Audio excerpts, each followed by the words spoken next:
GI protein में ये difference होगा कि यहाँ पे सीएमपी का लेवल बढ़ रहा था ना और फास्फोरिलेशन वगैरह बढ़ रही थी। जीआई प्रोटीन में ऐसा नहीं होता, वो इनहिबिटरी प्रोटीन होती है तो उसमें सीएमपी का लेवल डिक्रीज़ होता है और फास्फोरिलेशन वगैरह भी डिक्रीज़ हो जाती है, बस यही डिफरेंस है। इसके बाद जो है ना ये जो जीआई प्रोटीन्स के थ्रू वर्क करते हैं वो कौन से हैं? एक तो M2 रिसेप्टर्स हैं और दूसरा M4 है, M2 और 4। इसका था 135 GQ प्रोटीन्स के थ्रू एक्ट कर रहे थे और M2 और M4 जो है ना जीआई प्रोटीन्स के थ्रू एक्ट कर रहे हैं। इसके बाद है निकोटिनिक मैकेनिज्म। निकोटिनिक मैकेनिज्म जो है ना इनका ये है कि ये जो है ना आयन चैनल्स के थ्रू जो है ना वर्क करते हैं। जैसे यहाँ पे दिखाया हुआ है ना, जैसे यहाँ पे दिखाया हुआ है कि जो है ना क्या होता है कि जब रिसेप्टर के साथ आके एगोनिस्ट या ड्रग आके बाइंड करती है तो उसकी वजह से क्या होता है कि आयन चैनल्स जो है ना ओपन होते हैं। आयन चैनल्स ओपनिंग या क्लोजिंग ये इस तरह होगी। इसमें जो है ना निकोटिनिक मैकेनिज्म में ये है कि आयन चैनल्स ओपन होते हैं और एक्साइटेटरी पोस्ट साइनेटरी पोटेंशियल के ज़रिए जो है ना डिपोलराइजेशन और वो पोटेंशियल जनरेट होता है और जो है ना इफेक्ट्स वगैरह जो प्रोड्यूस होंगे। ठीक है, अब ये हो गया। ठीक है, इसके बाद है tissue and organ level effects. अब इनकी बात करें तो ये जो टेबल दिया हुआ है ये इट्स मोर देन इनफ। आपने सिर्फ समझ लेना इनके इफ़ेक्ट्स को। मैंने बताया था कि ये इफ़ेक्ट्स जो है ना यहाँ से कर लें या उधर पीछे से कर लें तो हो जाते हैं। ठीक है, अब यहाँ पे दिखाया हुआ है, देखें पहले हम ब्रेन से स्टार्ट करते हैं, सीएनएस से। ठीक है, सीएनएस में क्या होता है कि इनका इफेक्ट्स कोलिनोमिमेटिक्स का, चाहे मस्करिनिक है या निकोटिनिक है, इन कोलिनोमिमेटिक्स का या फिर डायरेक्ट है या इनडायरेक्ट, सब की बात हो रही है ओवरऑल। तो ओवरऑल जो है ना सीएनएस पे क्या इफेक्ट होता है? स्टिमुलेटरी इफेक्ट होता है। सिर्फ इसका जो है ना सेपरेट बताया हुआ है, बाकी सबके जो है ना कलेक्टिवली बताया हुआ। सेपरेट बताया हुआ है कि निकोटीन क्या करती है मोड एलिवेशन और अलर्टिंग मैकेनिज्म में। जैसे बंदा एक अचानक से होशियार हो जाता है ना, तो वैसे जो आप लोगों ने सुना होगा ना कि जो शराब सॉरी शराब नहीं, सिगरेट, जो सिगरेट पीते हैं ना तो उनका जो सीएनएस है ना वो ज़्यादा एक्टिव रहता है। मतलब वो ऐसे अक्सर ऐसा होता है कि ना कि वो मतलब उनको नींद नहीं आती। कहते हैं कि ना जो सिगरेट ज़्यादा पीते हैं ना उनको नींद नहीं आती है। और ये भी होता है कि कॉफ़ी पियो तो नींद उड़ जाती है। तो इसमें इस वजह से होता है क्योंकि उसमें ना निकोटीन होती है, निकोटीन रिसेप्टर्स को जाके एक्टिवेट करा देती है और ना उसका अलर्टिंग एक वो होता है ना से इफ़ेक्ट होता है। तो उस वजह से जो बंदा अलर्ट रहता है, बंदा जो है ना पेपर्स वगैरह में जो है ना नहीं सोता। तो इसका मूड एलिवेशन में और अलर्टिंग में जो है ना रोल है। इसके बाद जो फाइसोस्टिगमेंट है, फाइसोस्टिगमेंट का रोल है कन्वर्जेंस में, मतलब इसमें झटके वगैरह लगते हैं और एक्सेसिव कॉन्सेंट्रेशन में जो है ना कोमा तक भी जा सकते हैं। इसके बाद जो है ना आइज़ पे इफेक्ट आ जाते हैं। मतलब सीएनएस के बाद हम आ जाते हैं आइज़ पे। आइज़ में स्फिंक्टर मसल की बात करें, सिलियरी मसल की बात करें, जो स्फिंक्टर मसल है उसकी कॉन्ट्रैक्शन होती है और जो है ना मियोसिस प्रोड्यूस होती है।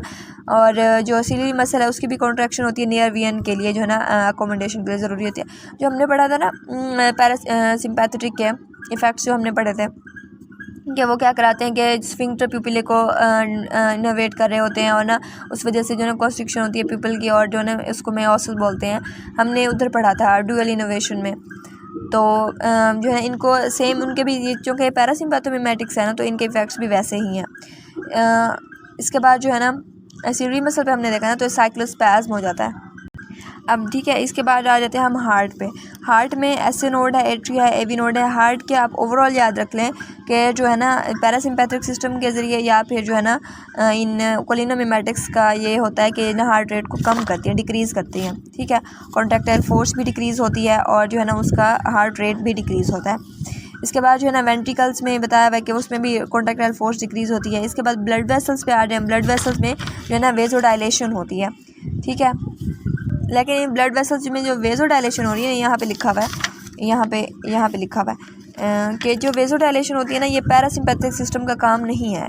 वेजोडाइलेशन कैसे होती है? जो मस्करिनिक रिसेप्टर्स पड़े होते हैं ना, अनइनर्वेटेड कुछ ना मस्करिनिक रिसेप्टर्स पड़े होते हैं हमारी जो एंडोथीलियम है उसके स्मूथ मसल्स पे। ठीक है, तो वो क्या करते हैं endothelium derived relaxing factor EDRF जो है ना रिलीज़ करते हैं उस एंडोथीलियल सेल्स और तब जो है ना वेजोडाइलेशन होती है। Vasodilation as such parasympathetic system का काम नहीं है। ठीक है, ये सिर्फ ना मस्करिनिक रिसेप्टर्स की वजह से होता है। इसके बाद ब्रोंको है। ब्रोंकाई में जो है ना ब्रोंको कॉन्स्ट्रिक्शन कराते हैं। लंग्स के लेवल पे आ गए हम। इसके बाद जीआईटी की बात करें तो जीआईटी के स्मूथ में से कॉन्ट्रैक्शन बढ़ेगी, पेरिस्टाल्सिस बढ़ेगी, मतलब डायरिया के और लीड करेगी ये, मोटिलिटी सारा कुछ जो है ना बढ़ जाएगा जीआईटी का।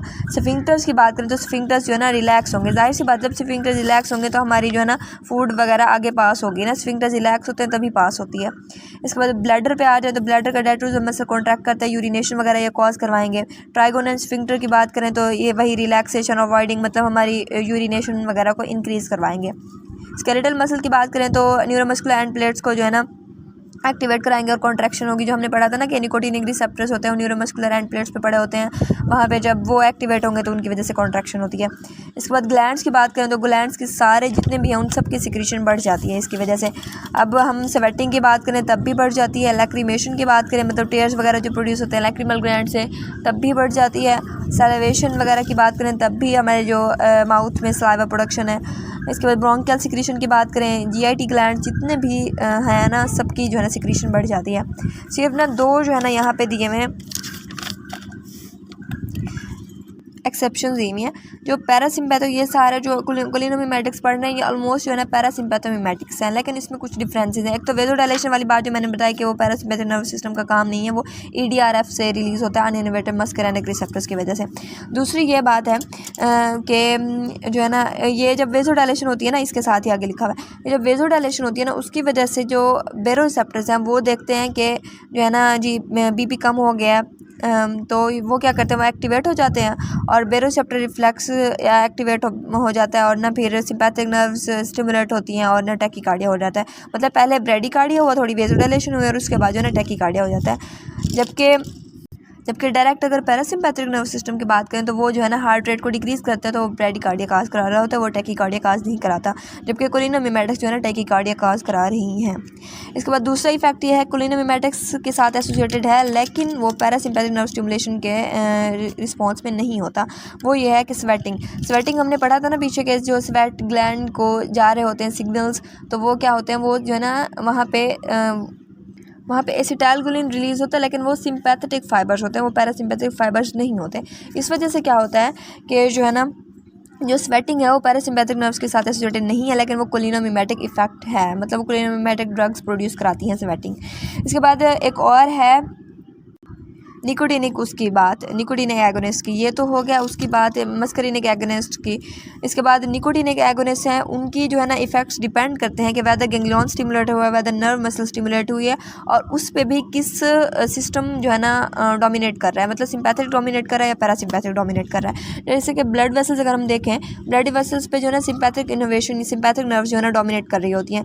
इस वजह से क्या होता है कि जब निकोटिनिक रिसेप्टर्स को एक्टिवेट कराते हैं तो वेजोकॉन्स्ट्रिक्शन होती है, ठीक है। क्योंकि हमने पीछे भी पढ़ा था कि जो है ना ब्लड वेसल्स को जो सिग्नल जा रहे हैं तो वो सिंपैथिक फाइबर्स जा रहे होते हैं, ठीक है। इसके बाद जो गट की बात करें, गट पे पैरासिम्पैथिक सिस्टम डोमिनेंट है, तो इस वजह से जब निकोटिनिक रिसेप्टर्स को एक्टिवेट कराएंगे तो क्या होगा, इनके हमारी जो है ना डायरिया होगा, जीआईटी मोटिलिटी वगैरह बढ़ जाएगी, सिक्रीशन वगैरह हर चीज़ बढ़ जाएंगी।